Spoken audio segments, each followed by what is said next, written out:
What is your superpower? I'd probably say my creativity. Knowing nerdy trivia. My superpower is being a good listener. Devising a million questions. Helping people. Making people laugh. My superpower is that I'm determined and never give up. How are you doing today, Harry? I'm all right, Erin. How are you? Pretty good. Welcome back to the Voice of the Community podcast. We have a special guest with us today. Harry, you want to introduce our special guest? Yeah, our special guest, Ben. Ben Schatzel, right? Hopefully I got that right. He's actually been a longtime friend of me and Eric's. He's actually based out of Chicago. He runs what is called Stannum Core Solutions, which is a consulting firm basically, right? But you do similar work to what me and Eric do. Tell us, Ben, tell us a little bit about just your company and like what you do to work with on the spectrum peeps and get in the workforce, open the doors to the workforce. Give us a quick overview. Yeah, sure thing. So Harrison, you hit it right on the head. I kind of got connected starting with Eric a few years back, I believe maybe in 2022 or end of 2021 sort of time frame, and really hit it off as there is a lot of overlap in our missions related to empowering companies to successfully hire and retain neurodivergent talent. So that's the purpose and mission of my organization, which is called Stannum Core Solutions. And we're operating in Illinois and specifically the Chicagoland area, really trying to engage with various businesses and help them sort of achieve a creative approach to an overall workforce talent solution. And the idea is to really create universal process or process that is going to be accessible not just for the neurodivergent talent in their organization, but really have success throughout all of their workforce, regardless of their identity. Yeah, I love that. Tell us a little bit, how did you get into this type of work? Like, what's your kind of biography leading up to starting this business? Yeah, sure thing. So I actually started in the therapy space, and I was working in that world for a number of years. I graduated from the University of Kansas with a degree in behaviorism, and so I was Go Jayhawks. That's right, Rock Chalk Jayhawk. I was walking around with a degree in behaviorism in one hand and nothing else in the other, and got really interested in just various ways that I could apply behavioral concepts to different problems in the community. And so originally I thought that I wanted to take this work and apply it in the world of alcohol and substance abuse. And that was the direction I was going for a little while. And at a certain point, I was just so burnt out with school, and I was looking at all of these certifications that I'd still need to get prior to being able to launch a career. And so I thought, okay, let me pause that for a little bit, try to make some income for myself. Took a position in my hometown of Leavenworth, Kansas, working with autistic youth and neurodivergent youth in an ABA setting. And then kind of through those experiences, I was seeing that a lot of the individuals that I was working with were aging through this system and aging out of the public school system as well, and facing the service cliff that a lot of us are familiar with. And so the clients that I worked with were ranging in age from 2 years old all the way up to 19. But certainly with my older clients, I was seeing there wasn't a whole lot of back-end support as they were starting to look ahead into adulthood and independent living. And so I thought, wow, what if we could really start to create a pipeline for employment outcomes for individuals? And at the same time, I was working within a ABA therapy practice up here in Chicago. I kind of had a change of location in the middle of all of this, but I thought, the state of ABA is sort of unique. There's a kind of a number of different things going on here, which I think I'm not fully aligned with. And in my mind, the real crux of ABA is to try to create an environment for success. And so that was the one thing that I really agreed with. And I thought, what if we could kind of apply this to businesses and jobs and try to create a sustainable environment where everybody can succeed, and just doing that through some basic accommodations, very similar to the Meristem model of having those themes of predictability, consistency in the day-to-day job tasks, doing some sensitivity training with the staff that is already present there and the managers, and really just working to create a comprehensive, accessible, neurodiverse environment. So worked for a couple of years in the world of employment, and then ultimately kind of decided to start my own venture here in 2022 with Stannum Core. Yeah, right on. I got one more question, then I'm going to turn it over to you, Harry. I know, like in California, Meristem, we work with like regional centers. We're starting to flirt with DOR a little bit. What is the avenue for funding that you utilize to provide the support that your company is doing? Mm-hmm. Yeah, so that's where it gets a little bit different between our organizations, I think, because I really function similar to a consulting and recruiting firm. Mm-hmm. And so I'm partnering directly with businesses and coming at it through the lens of workforce retention, workforce development. And for that reason, my agency's funding by and large is financed through these employer partners that we work with. Now that's not always the case, but I don't want to bore you too much with the details.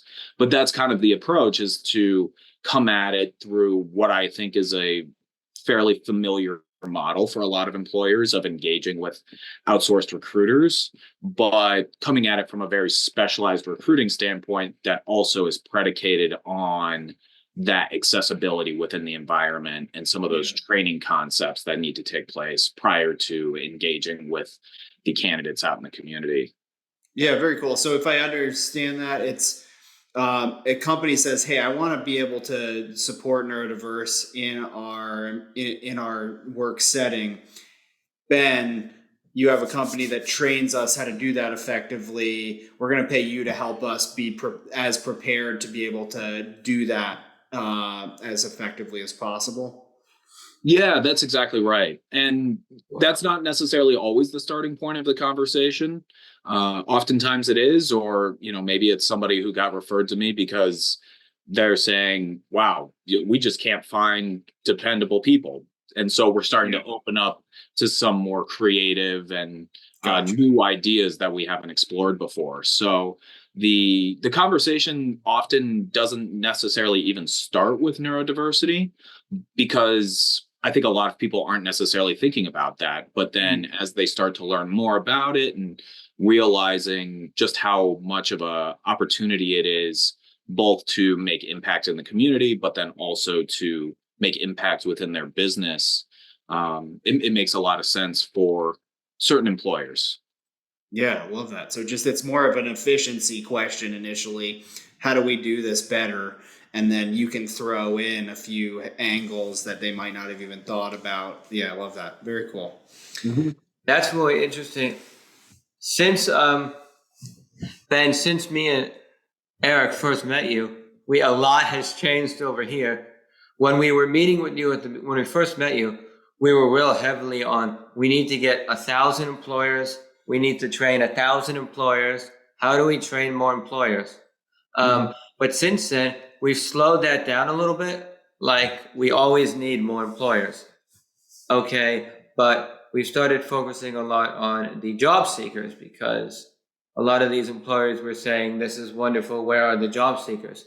So when you train, my question to you, when you train these employers, right, through your model, do deal with job seekers? Do you try to get them job seekers? Do you partner with anyone that has job seekers? Yeah, no, that's a really good question. And I'm glad that you brought that up because you're right. I think a lot of initiatives like this are thinking, okay, how can we engage with the businesses, engage with the employers, and then once the jobs are ready, we'll go try to find talent. And sometimes it's a little bit of a balancing act because maybe that day comes and you're ready to start recruiting talent, and you come to find out that the talent is maybe not as readily available as people thought. And so for my organization, I think it's really critical to be intentional about geography first and foremost, because recruiting neurodivergent talent looks a little bit different than recruiting neurotypical talent. A lot of the job seekers that I engage with are not necessarily on LinkedIn or actively looking for jobs through Indeed or some of these other more mainstream channels. And so, what I find is the most successful approach is trying to build partnerships out in the community, which I think is a lot of what Meristem does as well, is trying to build some of those pathways to employment, which can be a bit of a slower approach to acquiring talent. But at the same time, I think it's a very sustainable way to do it.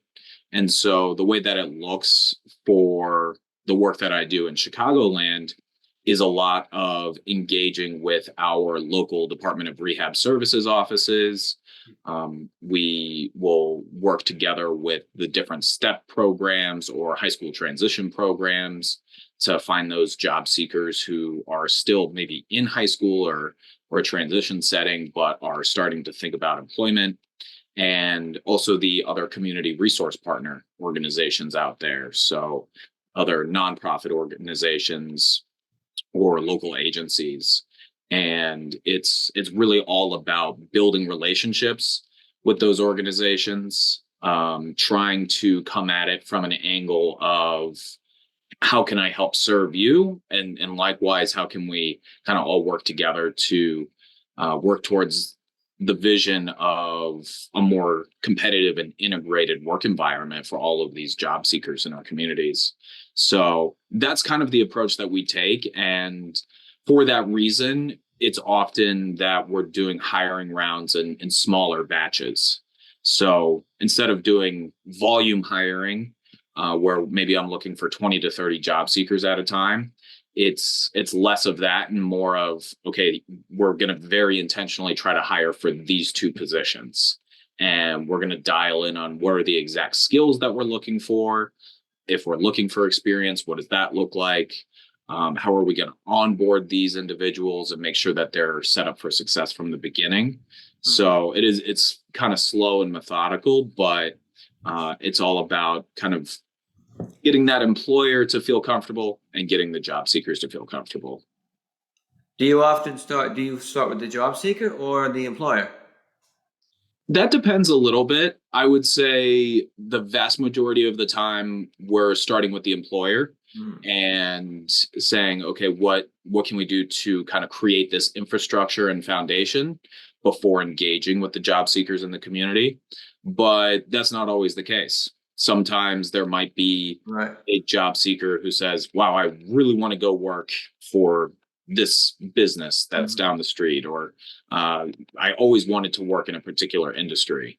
And so in those situations, maybe we will do some work with a particular job seeker to kind of help them develop some of their own skills so that they can achieve those career goals that they have for themselves. What do you say?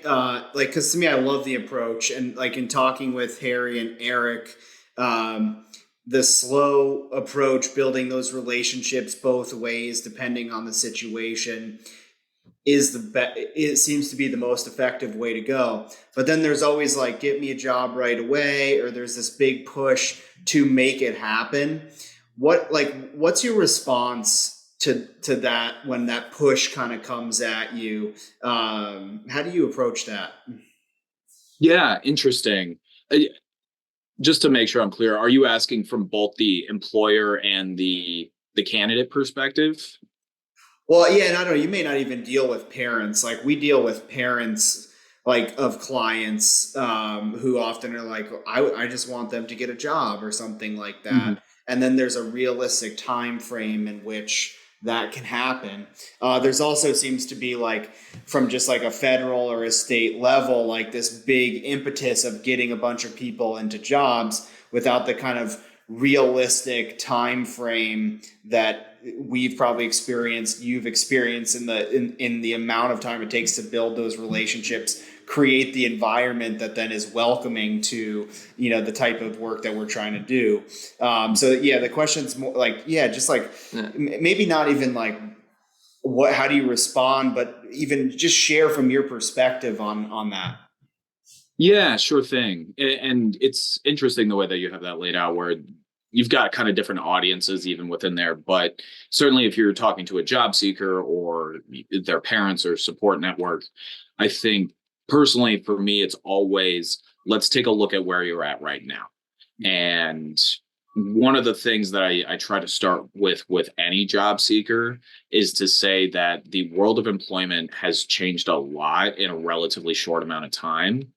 And I think what a lot of people's perspective is as you get into adulthood, the best case scenario is to get yourself launched into a career and kind of build that career within a company over the course of decades. And I love that. I think that that's maybe like an idealistic view, but there's certain people that can achieve that. But typically my early conversations is that's not exactly what it looks like. A lot more people have various careers and jobs over the course of their life. And so, what can we do to build some independent skills so that even if we don't necessarily have a job secured, we can create some confidence in going out and finding the next position? Or if it feels like you're uh, getting yourself into a dead end path within a career, that you can still have the confidence and self-reliance to pivot and move in a new direction. And so that's typically where I'll start. And it is very common that somebody might say, well, I'm just looking for a job.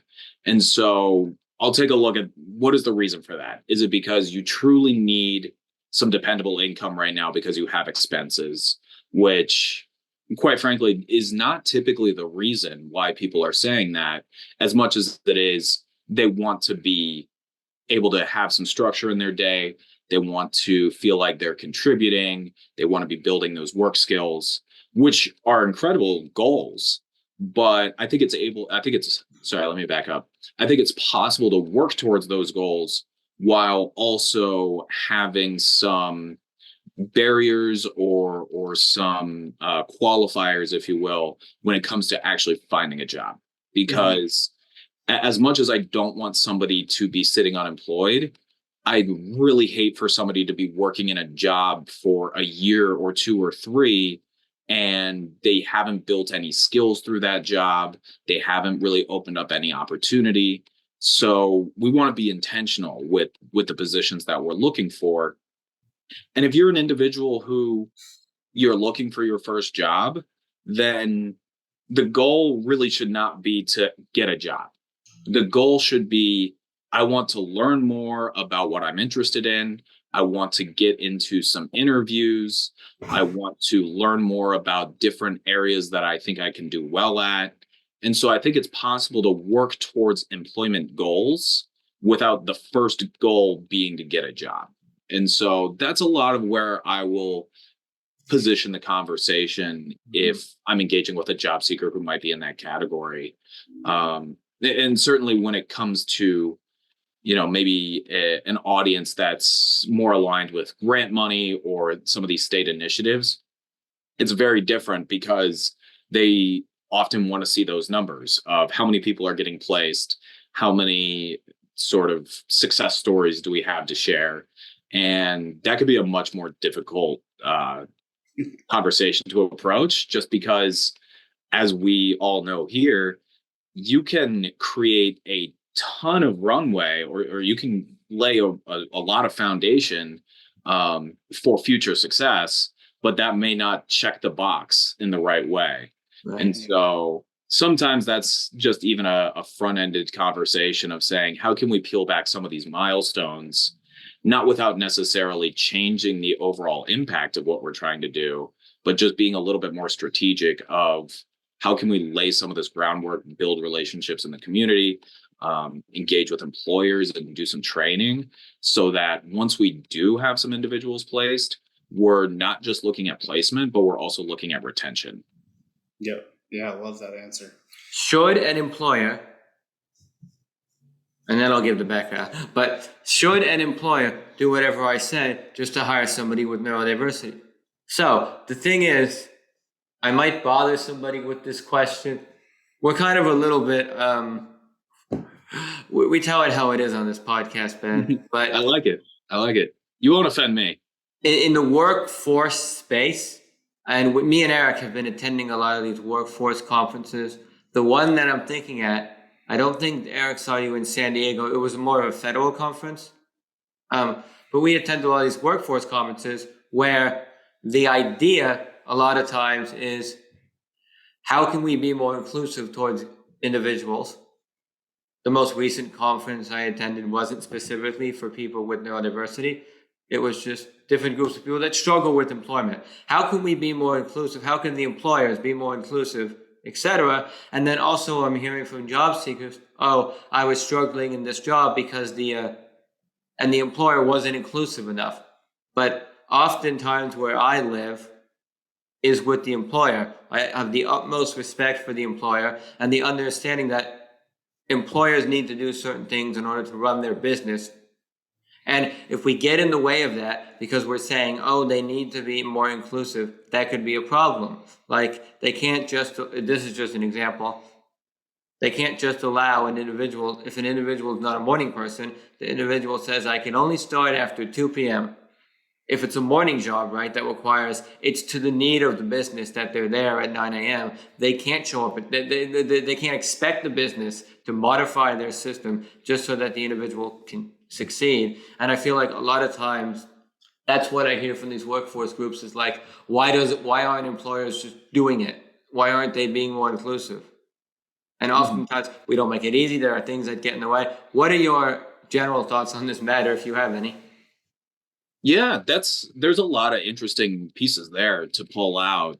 I think to start, I like what you're saying. You know, we can't just expect an employer to disregard all of their process and their own bottom line for the purpose of being accommodating to employees, even if they are potentially hurting for talent. You know, there's still process that has to be followed. And listen, I would love to just work 11 to 8 p.m. every day, but that's not necessarily the schedule that everybody's operating on, right. You know, and so there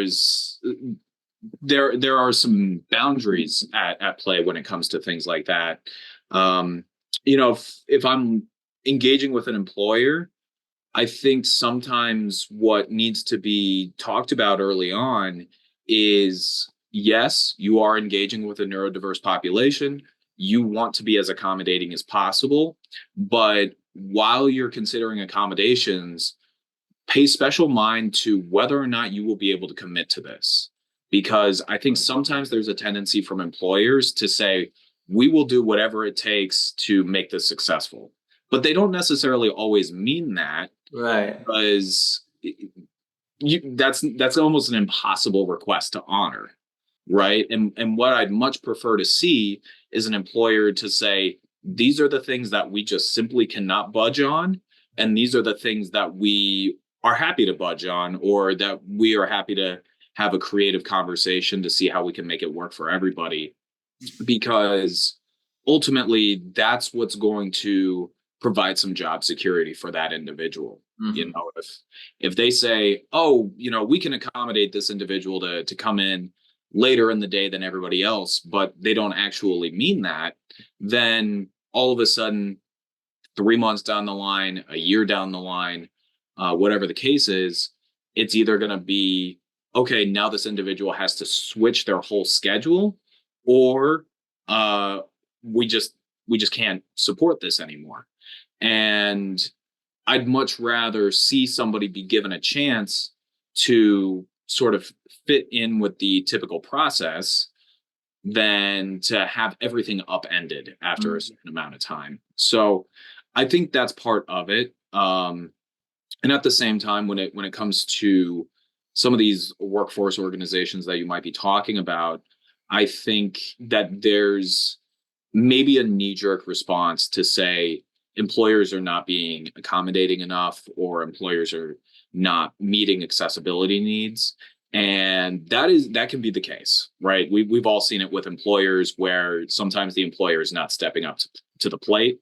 So I'm not suggesting that doesn't happen, but I think what happens much more frequently is that it might be an employer who has truly never ventured into this space before, and they're looking for some guidance and expertise, but they may not necessarily be speaking the same language as another workforce partner.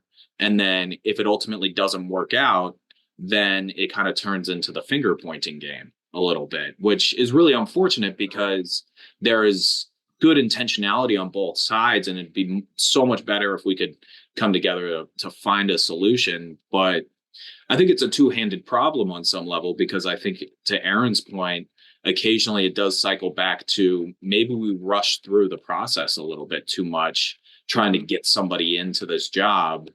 And maybe it would have made sense to slow everything down and let people kind of gain comfortability as we begin this partnership. So there's all sorts of different things that can kind of influence that. Mm-hmm. But I agree with your point. It requires buy-in from both sides in order to really work. And not be angry.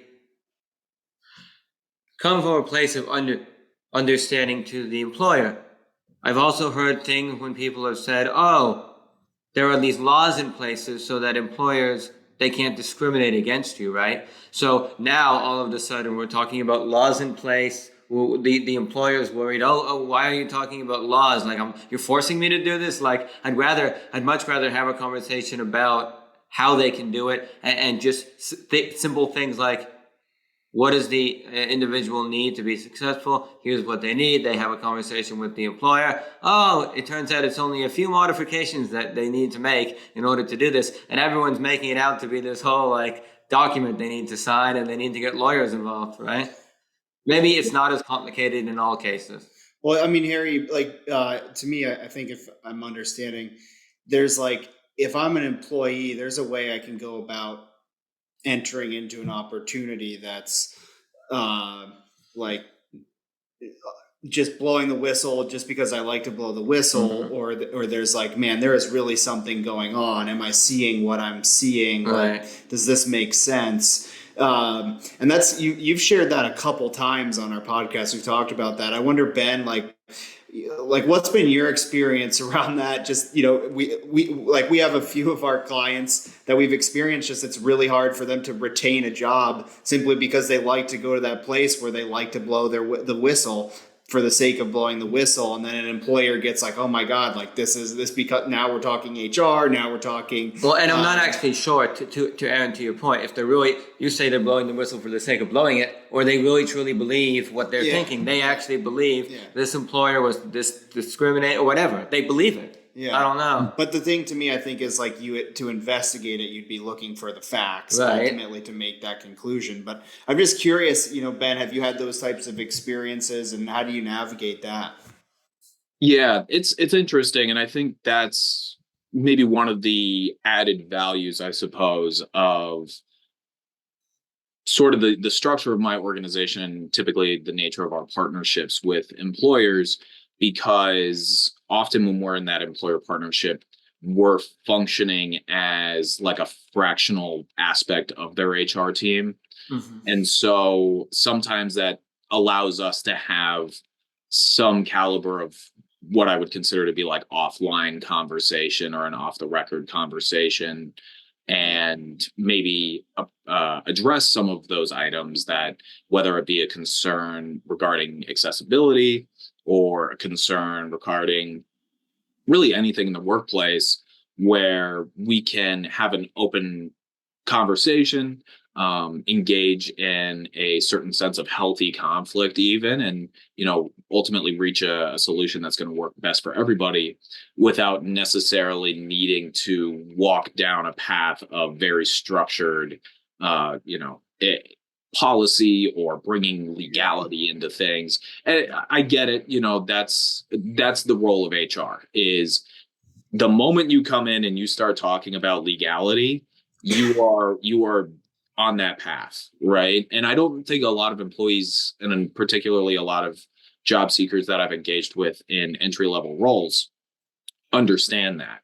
Where if you come in, or if you have a guardian or somebody from your support network come in and start talking about the legality around certain things, then that just opens up a very different nature of conversation than a more problem solution oriented conversation of, hey, this is something I'm experiencing right now, and I just want to come together and see how we can work on it together, and I do understand that there are certain individuals who, as you said, might feel that they are slighted, or maybe they feel like there's a level of intent with something that may or may not actually be there. But that's why I think it's just helpful to remember that a lot of employers, HR organizations, they are trying to do the best that they can for all of their employees to be supported. And so if you can come at it from a position of, I want to help make your job easier, and in return, you're going to help make my job easier or safer or more inviting and welcoming, then you stand a much better chance of having a successful career, because those are skills that translate to any given workplace. Yeah, totally. I mean, Harry and I talk a lot about anxiety, and it seems like a lot of these responses are often based in some level of anxiety or some level of fear. And it's really easy to respond to the observable behavior, but not the what's behind the behavior. And I'm curious, like, how do you work with employers on understanding that with the people that you're trying to line up for jobs? Yeah, that's a good point. I think with anything related to that, being able to create an environment where people feel comfortable stepping forward, right? Like, I say this with any organization that I interface with, but statistically, if you have more than 50 employees, then at least one, if not more than one of them, have a diagnosed disability of some kind. But that doesn't necessarily mean that you have anybody that's disclosed a disability. And so let's see what we can do to create an environment where people feel comfortable disclosing their disability, because once they feel comfortable disclosing, that doesn't mean that we're pressuring them to disclose, that we're asking them to disclose, or anything like that. But if we create an environment where people start to feel comfortable disclosing a disability, and we can recognize that, then people are probably also going to be comfortable addressing any concerns that they might have earlier on in the process, instead of thinking, oh, I have this concern in the workplace, but I don't want to say anything because I'm worried that I'm going to be discriminated against, or I'm worried that it's going to come across the wrong way, or that it's not going to be taken seriously. And so then sometimes these emotions and thoughts are not expressed until much later on, and it's kind of been building. I think anybody with anxiety has experienced that on some level, where if you kind of don't address it, then it just grows and grows and grows, and then all of a sudden now it's a much more fiery conversation, and not necessarily fun for anybody. Yeah, totally. Well, we're coming up to time. Harry, you got one or two more questions for Ben before we wrap it up? Ben, before we run out of time, I wanted to ask you, what does a Stannum Core Solution training look like? And how does one even get involved in that? Yeah, that's a good question. So we do a couple different forms of training. The most common is like a presentation style training talking about some high-level concepts of neurodiversity in the workplace.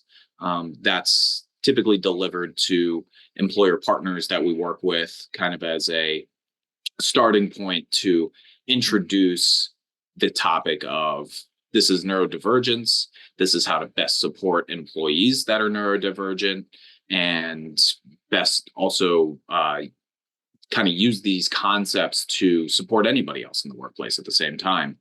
Virtual or in person or both? So generally it's in person. I don't work with any virtual employers right now, but it could certainly become virtual as well, through like a Zoom format or similar. But that's sort of the primary training series, if you will. And then a lot of the work that we do is what I would consider boots on the ground training. So really working directly with those managers to analyze the job, figure out how do we make this job as systematic as possible, so that once we engage with the employee, we've kind of got some groundwork here. Training the managers on how to best match skill sets between the employee and the position, so that we're really making sure that we're getting the best person from the job. And then as the employee is going through orientation and onboarding, we're doing similar for the managers. We're essentially onboarding the managers to what it's like to manage a neurodivergent employee. And so I find that the best way to do that is in real time, right? And everybody kind of is learning at the same time. So that's kind of what that looks like. But hopefully that hits on the question. Yes, and I do have one more question, Ben, before we end. Tell me about this So there's this manufacturing company that you've partnered with. You have this amazing relationship with them. And you've even been featured, right, in some news articles about them, right? Is that not? Yes, I believe so. Are you referencing G&W Electric? Maybe? Yes. GILI is in whatever it stands for, Yes. So yeah, they're a very committed employer. They're out here in Illinois. They actually have locations across the globe. They've got a number of different manufacturing hubs, but they're a super unique company. They were founded by two former employees of Thomas Edison back when he started what eventually became Commonwealth Edison. Right. But a couple of his employees started a electrical company. They're fascinating because they've created a bunch of different electrical innovations over the past 100+ years that are powering our buildings and cities all over the place. But they are very committed to neurodiversity in the workplace. That's awesome. So we've hired across a number of different departments within their organization. One of the best success stories is there was an engineer who this particular engineer could not get an interview with any of the companies that he was applying to, but he applied for a position at G&W Electric, came through a neurodiverse hiring project that they were doing at the time, and has won a number of awards and achieved a number of certifications some of them are actually the very first in the history of the company. So yeah, they're making it happen every day. And much like other employers I work with, there's another similar organization called Gilster Mary Lee that does all sorts of private label food products across Illinois and Missouri and a few other states. Similar story there. They've hired across a number of different plants and departments. And so it's interesting because, to the point you brought up earlier, it's not necessarily always about finding another employer to be able to offer jobs in the community. Sometimes it just takes one really dedicated employer who's willing to kind of think creatively and try something new and stick with it. And that's what we've been able to do. Awesome. That's awesome. That's great. And if you're really interested in learning about tidbits about how to do this, like just little different tidbits, you have the Sunday Starter. I subscribe to that. It's a weekly email, right? That gives you like 1 to 2 things you could do. Sweet. Yeah, exactly. On that email, that's a pretty cool email. Little. Where Ben, where could they subscribe? Is it on your website? Yeah. So Sunday Starter, it's a bi-weekly, just Sunday digest, essentially, talking about neurodiversity, some resources for employers, job seekers. We took a bit of a break after the holidays, but starting to back up. So probably by the time this is out, we'll have a couple issues out already this year. But if you go to stannumcore.com, you will be able to sign up for it right there. Right on. Excellent. Thank you. Well, this was awesome, Ben. Thank you so much. I feel like we're going to need to have you on some other podcasts to dive into some of these topics in a lot more depth, because we just kind of did surface level today, but it seems like we could really go deep on some of these topics. So I just want to really appreciate you coming on today. Love what you're doing. Anything else, Harry? No, I'm just so grateful that you were willing to come on. I know that what me and Eric do is focus mostly right now. Please give us a grant for the federal government, but mostly in California. But you've got the Northeast corridor there, the Midwest. So it's like brilliant that what you're doing. Yeah, it's going to take all of us, right? That's kind of my thought. Is there's no competition in this space. If we get to a position where every single neurodivergent person has a job, then we can start talking about competition. But, we're nowhere close to that. So I feel confident that we can go get other jobs if that's a need to. Right, exactly. We accomplish that goal, put my hands up and walk away. And I've said that exact same thing where I say, there's really no reason that somebody like me should exist. Like if everybody was 100% committed to neurodiversity in the workplace and everybody knew how to make it happen, we wouldn't need to be here, but we are. So we're going to keep plugging away at what it is that we do. And I appreciate you guys having me on. It was a great conversation, and I'd always be happy to come back. This was a lot of fun. Excellent. Definitely. Thanks. Yeah, we will for sure have you back. We'll keep you posted. Awesome. Yeah, Meristem, voice of the community out.